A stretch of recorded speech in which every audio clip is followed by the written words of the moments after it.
God's chosen ones. You've reached the edge. Now everything must shift. You didn't stumble on this message. You were summoned. Maybe you felt a stirring, a strange heaviness in the air, an ache in your spirit that no one else could explain. Let me tell you what it is. Heaven is shifting, the earth is trembling, and everything that can be shaken will be. But you were not made to break. You were made to lead.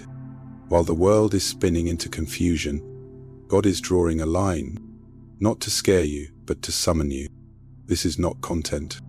This is a consecration, a holy interruption, a final warning and a prophetic invitation. Because what's coming will change everything. And if you are God's chosen one, and this moment, this message, was written in heaven, with your name on it, the moment you were made for, it started as a whisper, not a voice, not a dream, just an ache, a stirring you couldn't name.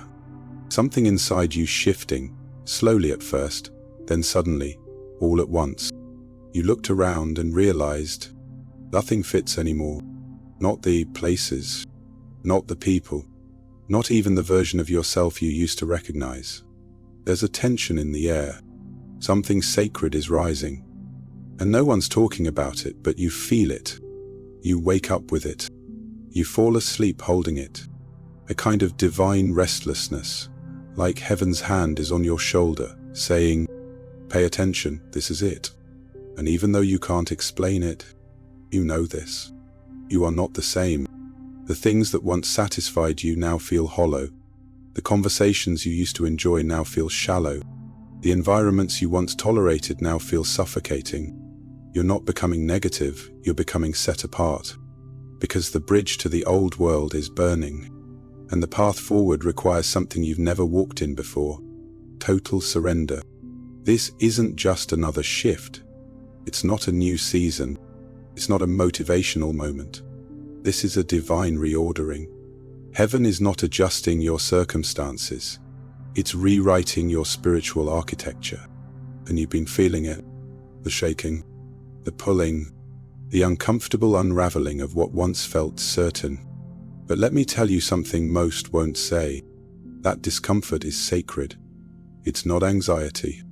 It's alignment. It's the breaking of who you were. So heaven can reveal who you truly are. God is not trying to hurt you. He's trying to trust you. He's peeling away every false layer, every survival strategy, every idol you built to cope with delay, because he's about to entrust you with something heavier than favor. This moment, right now, is what the long nights prepared you for, what the unanswered prayers refined you for, what the betrayal, the isolation, the silence carved out in your soul. You didn't miss it. You didn't ruin it. You didn't fail too hard or wait too long. You are right on time. Heaven has been orchestrating every detour, every closed door, every delayed yes, to bring you to this divine crossroads. And here's the truth. You are not here to blend in. You are here to break ground. The world is spinning toward chaos, but you were not called to spin with it. You were called to stand, not because you're the strongest, but because you are the most surrendered. Like Noah, you've been building in silence. Like Esther, you've been waiting in the shadows. Like David, you've been faithful in the field, while the world overlooked your name. But heaven never forgot you. And now, as the world enters this divine shaking, you're not being cast out. You're being called up. Yes, the shift is real. Yes, the cost is high. Yes, people will misunderstand. Yes, the old world will mock what's being born in you. Any head, naked, sick, or dying. Deliverance, Matthew. But this is the moment God whispered about in the dark. This is the hour when what's inside you becomes the answer to what's shaking outside of you. The glory is not coming, it's already here. The storm is not waiting, it's already begun. The line is not being drawn. It's already been marked. And now, you must decide. Will you cross it? Will you rise? Will you surrender? Completely? Will you walk into the fire you were made for? Because what's coming, you won't wait for your fear to leave. It will only wait for your yes. Forget the former things. Do not dwell on the past. See, I am doing a new thing. Now it springs up. Do you not perceive it? Isaiah 43, 18, 19. Part 1. The stirring beneath the silence. It didn't come with a trumpet. There was no lightning bolt, no angel in your room, no voice from the sky. Just a subtle stirring, a shift beneath your skin, a restlessness you couldn't name. Life kept moving. The bills kept coming. People kept talking about vacations, work, next weekend's plans. But you couldn't shake the weight. At first you thought it was burnout, maybe stress, maybe exhaustion. But even after the rest, the ache remained. It wasn't your body that was tired. It was your spirit, trying to wake you up, because heaven was moving, and something inside you could feel the tremble before the world saw the quake. There's a kind of silence that isn't empty. It's sacred, and in that silence God has been whispering, get ready. You've tried to distract yourself, tried to be normal, tried to blend in, but your soul won't sit still. You can feel something pressing on the edge of reality, as if the invisible is leaning closer, as if eternity is breathing down your neck. You've asked God, what is happening? And here's the answer. The shift has already begun. It's not coming, it's here. And those who are sensitive in the spirit, those who carry fire instead of fear, are beginning to feel it first. Like a tremor beneath the ground, like water rising before the wave, like a quickening in the womb. What the world calls anxiety, the spirit calls activation. You've been marked, and now you're being moved. No more delay, no more denial, no more pretending you don't feel it. This isn't imagination, it's invitation. God is awakening the ones he hid, the ones he trained in silence, the ones who didn't need to be seen, they needed to be sealed. And now, chosen one, the stirring won't stop, because it's not meant to. It's calling you forward. It's calling you home. For the creation waits in eager expectation for the children of God to be revealed. Romans 8:19, Part 2. A storm moved by God's breath. It doesn't feel like a gentle wind anymore. What's coming it's not subtle, it's not sweet. It's a storm, but this isn't a storm of chaos. It's a storm of correction. A divine force sent not to destroy, but to reorder. You felt it. The winds of discomfort, the rain of unexpected loss, the pressure building in conversations, in choices, in moments you can't explain, and you're not alone. All across the world, people are feeling the same thing. Something is shaking, hard, but make no mistake, this is not the devil, this is God. He's blowing through systems we thought were unshakable. He's toppling thrones that man built in his name. He's flipping tables that have sat untouched for far too long. This is what happens when heaven breathes. Mountains crumble, veils tear, and everything that can be shaken is. You don't need a prophet to tell you. Your spirit already knows. This is a spiritual reckoning. It's not political. It's not cultural. It's not emotional. It's eternal. And you're not watching it happen. You're in it.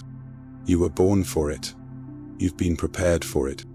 You've wept, prayed, fasted, and obeyed, not knowing that everything you've walked through was leading to this exact moment.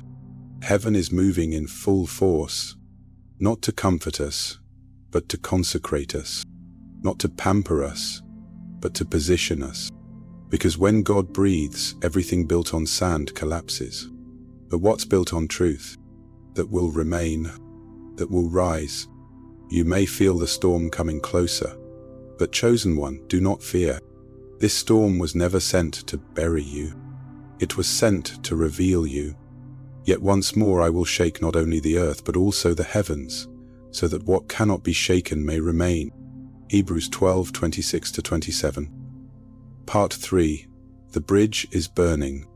There comes a moment in every chosen one's journey when God doesn't just open a new door, He sets the old one on fire. Not because He's cruel, but because if the bridge remains, you'll be tempted to go back. And right now, that bridge is burning. The comfort you once clung to, crumbling. The relationship you tried to revive, rejected. The habits you thought you could keep just a little longer, now they feel suffocating. Why? Because you're not being punished. You're being pulled forward. And anything that can't carry your next level must be left behind. It doesn't mean you're heartless. It means you're consecrated. God is severing the cords, not to isolate you, but to elevate you.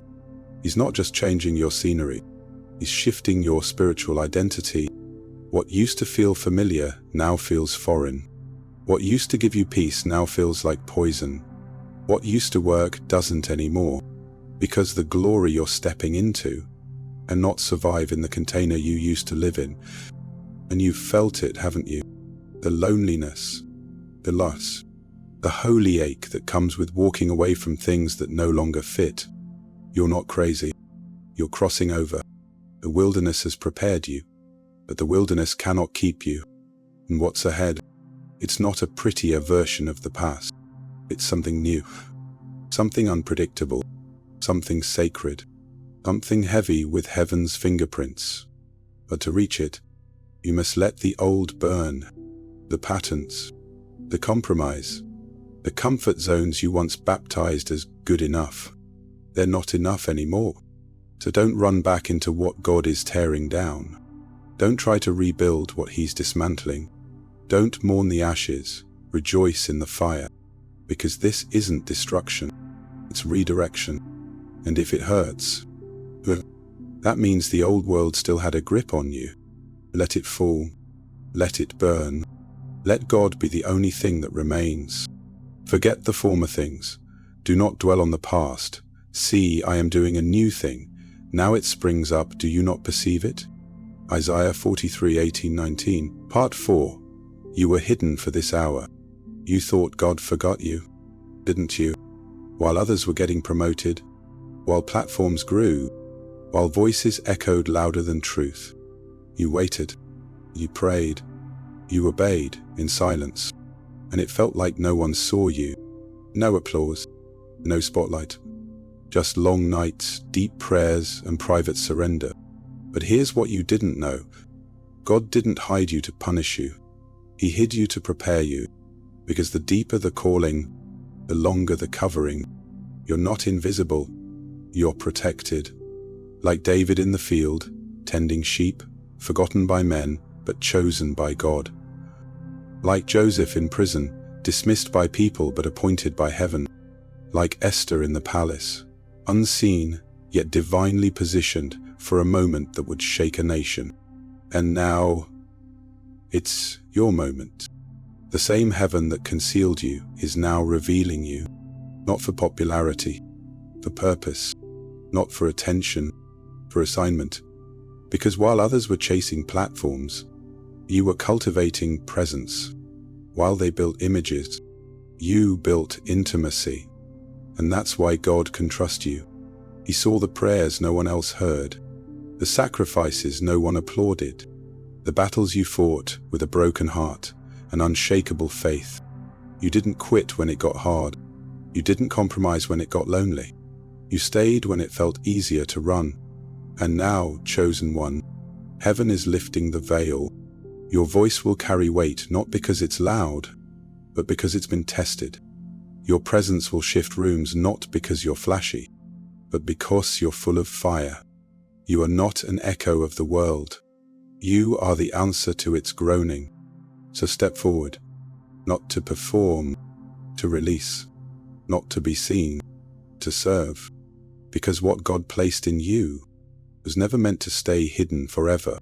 This hour was written with your name on it, and heaven has just whispered, "No." When Samuel saw him, the Lord said, "This is the one, rise and anoint him." 1 Samuel 16:12. Part 5. The cost of the calling.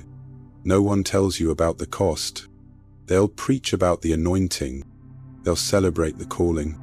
They'll post the miracles, the stages, the favor. But they rarely talk about the weight, the nights you cry yourself to sleep, the friendships that fade when your convictions deepen, the isolation that wraps around your calling like a cloak no one else can see. You didn't lose those people by accident. God pruned them, because where you're going, compromise can't follow. Some blessings require emptiness first. And you've been emptied of comfort, of certainty, of needing to be understood, of the desire to be liked. Why? Because you weren't made for applause. You were made for glory, the kind that crushes pride and births power. You've asked God, "Why does this hurt so much?"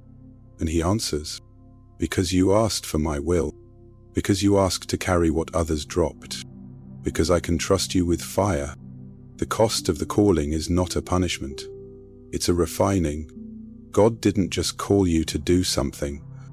He called you to become someone who doesn't bend under pressure, someone who doesn't water down truth, someone who doesn't crave the world's approval, because they're already approved by heaven.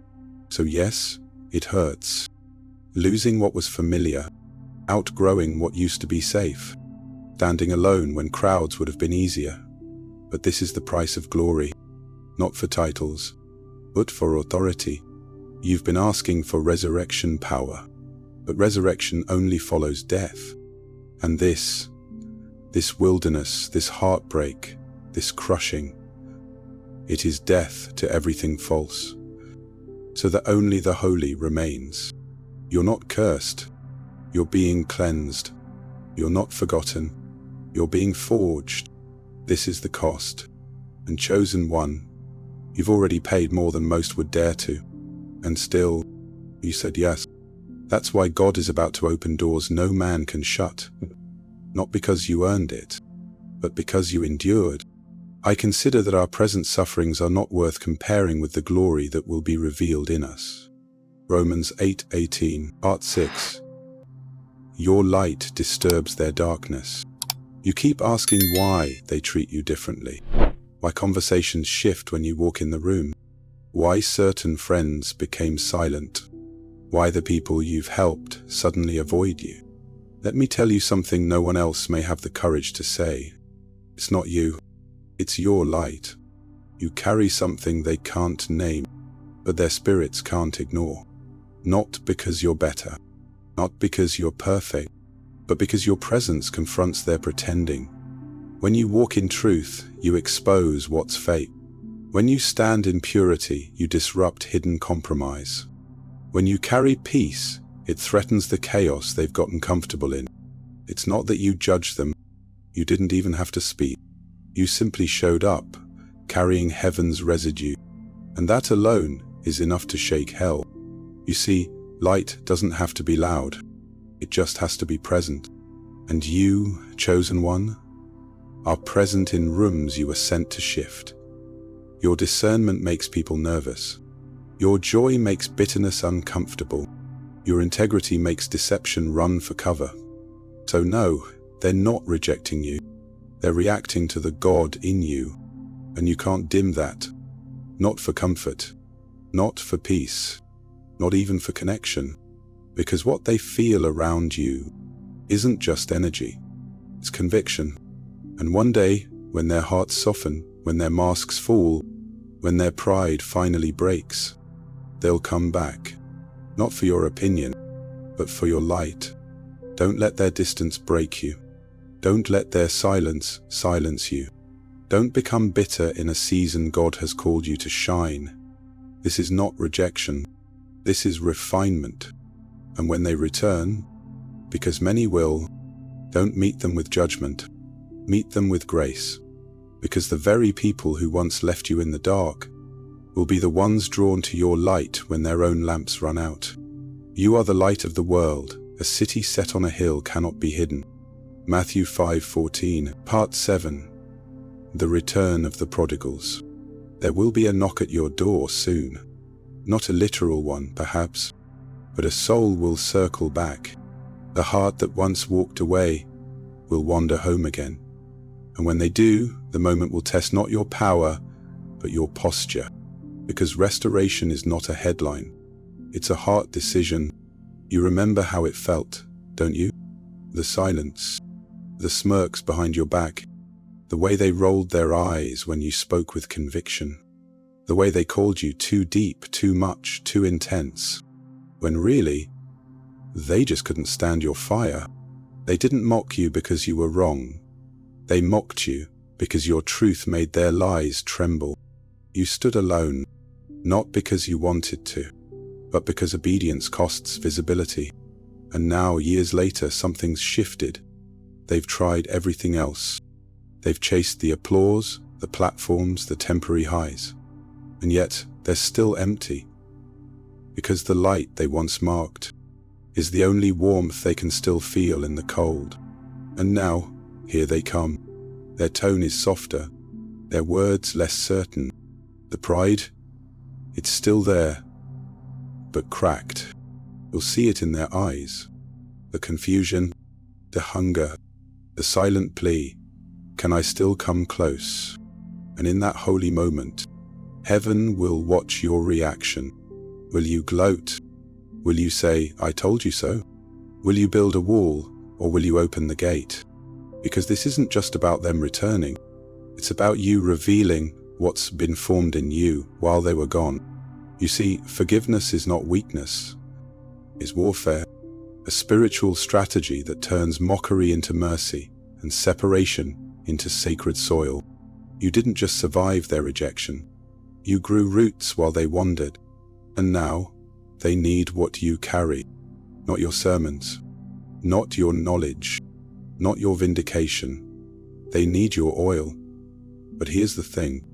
You get to decide whether they drink from it, or whether the bitterness in you poisons what could have healed them. So pause, breathe, remember who you are. You're not the wounded one anymore. You're the witness now, living testimony that God does raise the overlooked, that heaven does vindicate the rejected. That fire doesn't destroy the chosen, it refines them. And now, the very people who cast you aside are being drawn not to your success, but to your spirit, not to your strength, but to your stillness. Because in a world of noise and ego, your peace screams the loudest. So when they come, and they will come, don't meet them with judgment. Meet them at the gate with grace, not because they deserve it, but because you've become the kind of person who can give it.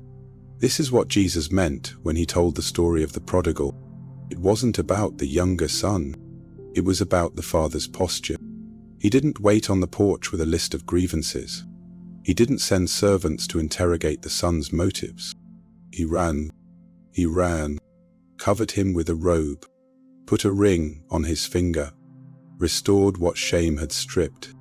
Why? Because love redeems what ego ruins. And now?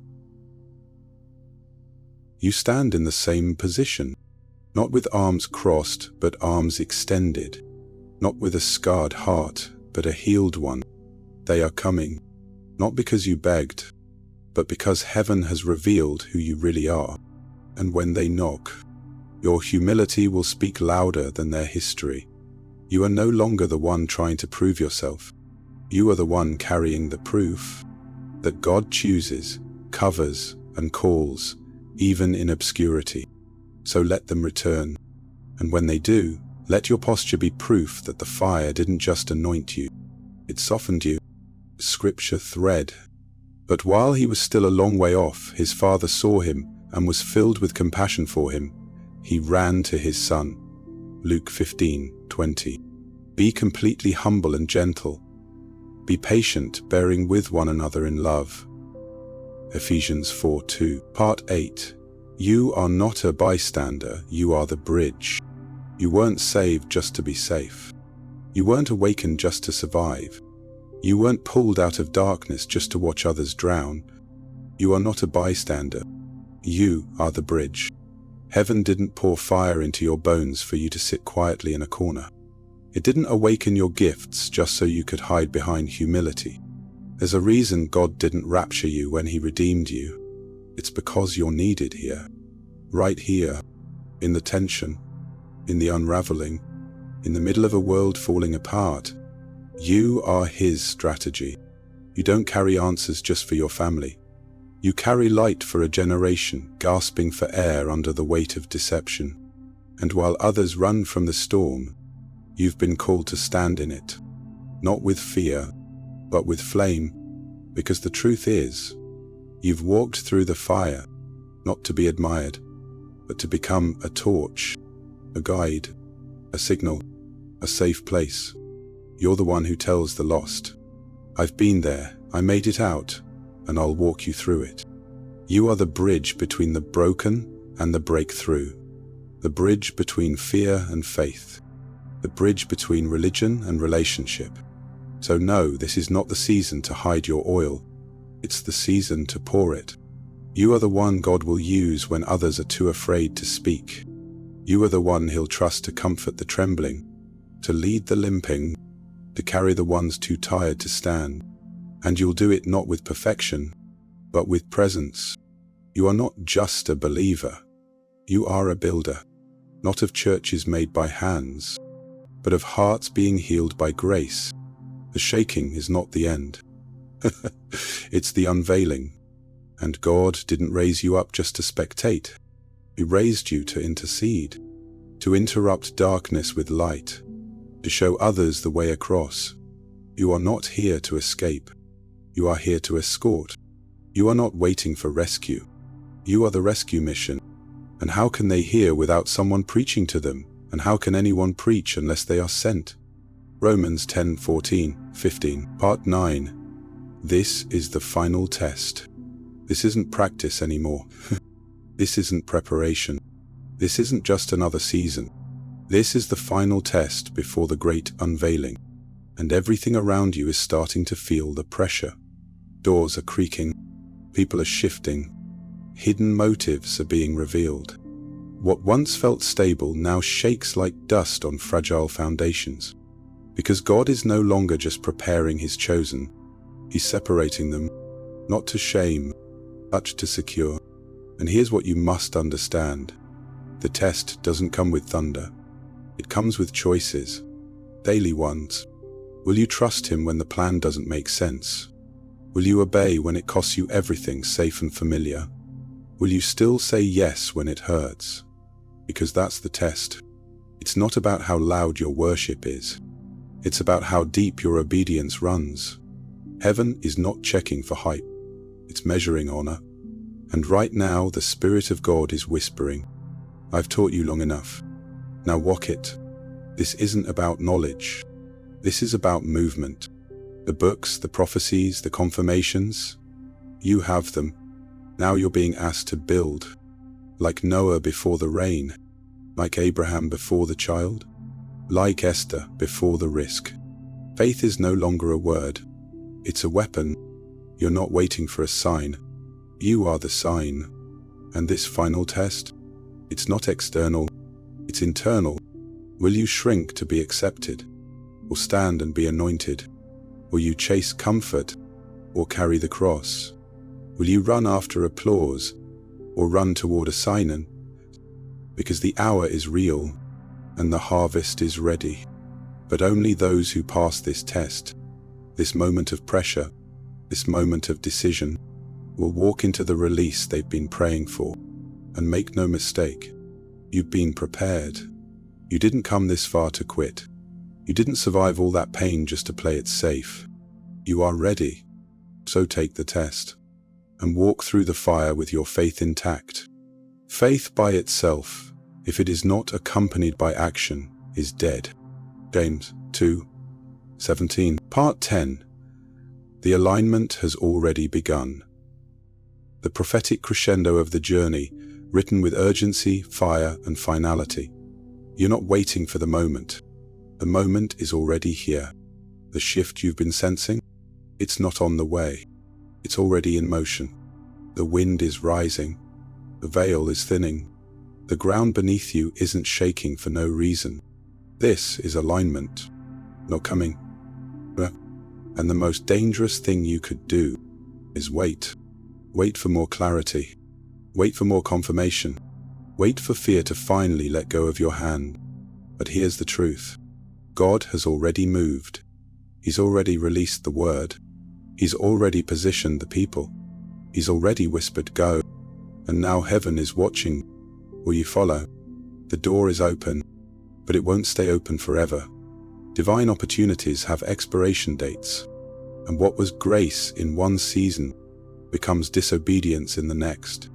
If you stay stuck at the threshold, you've prayed for this, you've fasted for this, you've wept for this, you've battled demons, doubters, and decades of delay for this, and now it's here. It's not future, it's present. The real question isn't, God, are you going to do it? The question is, will you walk through the door while it's still open? Because this alignment is not just about you. It's about every soul connected to your obedience. Every person your yes will unlock. Every broken one, your boldness will guide. Every child, your deliverance will protect. You're not aligning to impress. You're aligning to ignite. And when you do, your spirit will feel it. The release. The relief, the fire in your bones that finally finds its flame. Because when you move, everything moves. So don't delay, don't retreat, don't overthink what was already confirmed. This is it. This is the final step. The moment you've been carrying in your spirit for years has already begun to unfold. And now, your only job is to walk in it.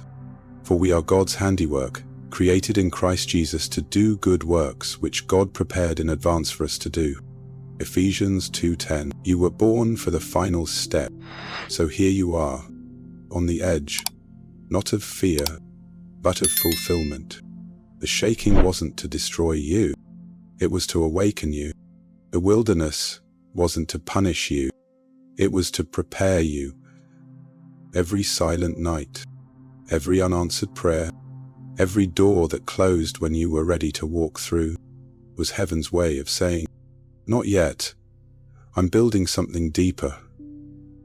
But now, the building is done, the refining is complete, the final test has passed, and all that's left is the step, not just a step into ministry, or money, or miracles, but into the moment your soul has carried since before birth.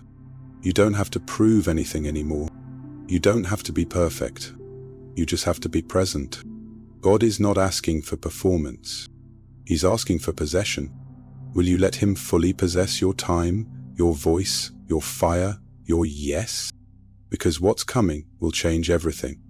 And you were not born to spectate. You were born to lead it.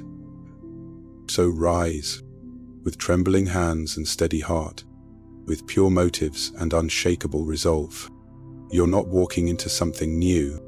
You're walking into something ancient, written over your life in heaven's ink, before you ever took your first breath. This is the final step, and heaven is waiting on you to take it. You weren't forgotten. You were being forged.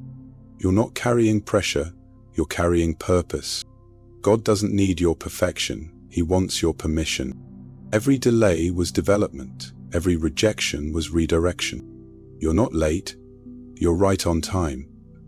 For what heaven prepared in advance. If this message confirmed what your spirit already knew, type "I rise" in the comments. Let the gates of heaven and hell know you are not shrinking. Share this message. Someone's destiny may depend on it. Support the mission. If you believe these messages must continue reaching the remnant, be part of the miracle. Details in the description below. You were not made for the shadows, you were made to rise. Now go and walk in it.